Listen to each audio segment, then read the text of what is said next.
Стотици хиляди продадени бройки само за няколко години. Каква е магията на Ренолт Лагуна от 90-те? Отговорът се крие в нейното задно окачване.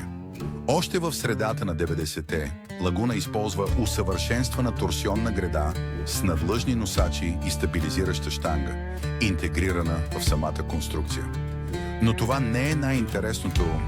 Инженерите на Рено добавят специални еластични втулки, които позволяват минимално странично движение на колелата, създавайки ефект, близък до независимо окачване. Това значително намалява вибрациите и подобрява сцеплението в завой. Освен това, геометрията на задния мост е настроена така, че при натоварване леко променя ъгъла на колелата, което увеличава стабилността при висока скорост.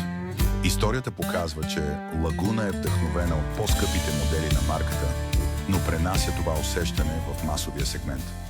И тук идва най-интересната част. Моделът печели признание за комфорта си, дори на пазари, където френските автомобили често са подценявани. Това доказва, че дори привидно проста конструкция може да бъде инженерна революция. Последва и за още автомобилни факти.